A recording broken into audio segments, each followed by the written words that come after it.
Somewhere in the Amazon rainforest, there are patches of soil that are thousands of years old, and they're still some of the most fertile growing ground on the planet. Not because of anything modern, not because of synthetic fertilizers or chemical treatments, because of a simple black powder that ancient tribes worked into the earth centuries ago and essentially never had to touch again. That powder is biochar, and if you've never heard of it or you've heard of it but never really understood what it does, today is going to be a genuinely interesting video. Because this stuff is cheap, it's simple, and what it does to soil over time is remarkable. Let's start with the story, because it's worth knowing. When researchers first started studying the soils of the Amazon basin, they expected to find poor, depleted earth, which is actually what most rainforest soil is. Rainforests look lush and abundant, but the nutrients are locked up in the living plants, not the ground. The soil itself is typically thin and poor. But in certain areas, they kept finding something unexpected.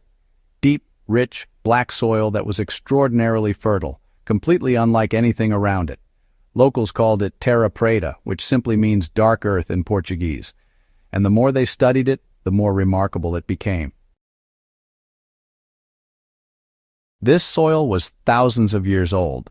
It had been created by ancient Amazonian civilizations who mixed charred organic material, what we now call biochar, into the ground along with bone, manure, and compost. And unlike normal soil amendments that break down and disappear over time, this biochar was still there, still active, still making that soil extraordinarily productive after thousands of years. That finding changed how a lot of scientists think about soil fertility, and it's why biochar deserves a lot more attention in modern gardens. So what actually is biochar?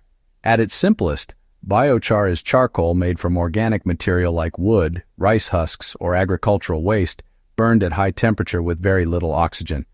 That process is called pyrolysis, but don't worry about the technical name. What matters is what it produces. The result is an incredibly porous, carbon-rich material that looks like fine black powder or small black granules. And when you look at it under a microscope, it's full of tiny chambers and tunnels, a massive internal surface area packed into a small amount of material. Those tiny spaces are what make biochar so powerful in soil. They become homes for beneficial microbes, storage tanks for water and nutrients, and long-term structure that improves the soil's physical makeup from the ground up. And the cost? A bag of biochar from a garden center or online typically runs about $2 for a usable quantity. Some farm supply stores sell it even cheaper. It is genuinely one of the most affordable soil amendments available. Let's get into what actually happens when you add biochar to your garden. First, water retention. That porous structure holds moisture inside the soil for much longer than normal. If you've got sandy soil that dries out fast or you garden in a hot, dry climate, biochar makes a dramatic difference. It acts like tiny sponges distributed throughout your soil, holding water where roots can access it instead of letting it drain away. Second, nutrient retention. This is the big one. Normal soil loses nutrients constantly through watering, rain, and natural leaching. Nutrients wash past the root zone before plants can absorb them. Biochar's porous structure catches and holds those nutrients, keeping them available in the root zone for much longer. This means less fertilizer needed and more efficient use of whatever nutrients are already in your soil. Third, microbial habitat. Remember what we talked about in the hugelkultur video, how the microbial life in your soil is doing most of the real work. Biochar gives that microbial community the perfect place to live and multiply. The tiny chambers inside each biochar particle become thriving colonies of beneficial bacteria and fungi. More microbes means more nutrient cycling, more organic matter breakdown, and a healthier, more active soil food web. Fourth, pH balance. Biochar is slightly alkaline, which means it can help neutralize acidic soils over time. If your soil runs too acidic and you've been struggling with nutrient availability as a result, biochar can help bring things back toward the neutral range where most vegetables thrive. And fifth, and this is the part that makes biochar truly unique, it doesn't break down. Compost disappears, manure disappears, mulch disappears. You have to keep adding them. Biochar stays in your soil essentially permanently, continuing to provide structure, habitat, and nutrient retention for decades. Centuries, as the Amazon soil proves.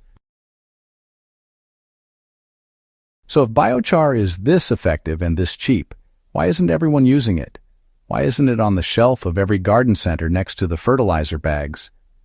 The answer is uncomfortable but pretty straightforward. Biochar doesn't need to be reapplied. You add it once, it improves your soil permanently, and you need less of everything else. Less fertilizer, less water, less intervention overall. For a gardener, that's fantastic.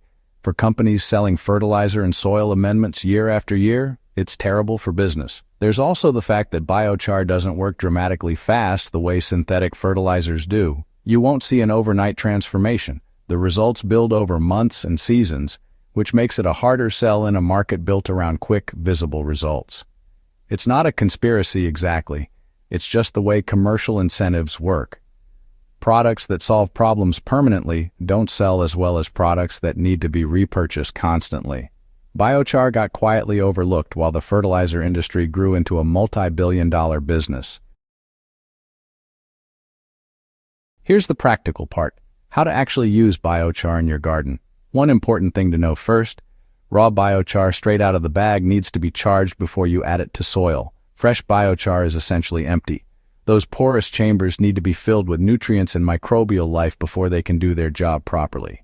Raw biochar added directly to soil can actually temporarily pull nutrients away from plants while it fills up, which is the opposite of what you want. Charging biochar is simple. Mix it thoroughly with compost, aged manure, or a good liquid fertilizer, and let it sit for at least 2 weeks before adding it to your garden. The biochar absorbs nutrients and microbes from the compost and arrives in your soil already loaded and ready to work. For application, mix charged biochar into the top 20 to 30 centimeters of your soil at a rate of about 10 to 20% by volume. So roughly 1 part biochar to 5 to 9 parts soil. You don't need to overdo it. More is not better here. That ratio is the sweet spot. For raised beds or new garden beds, this is easiest to do at the building stage. For existing beds, work it in during your seasonal soil prep, mixing it through as thoroughly as you can. Do it once, do it properly, and then let the soil do the rest. There's something I find really moving about the terra preta story. These ancient civilizations figured out how to build soil that would outlast them by thousands of years. They weren't thinking about next season's harvest.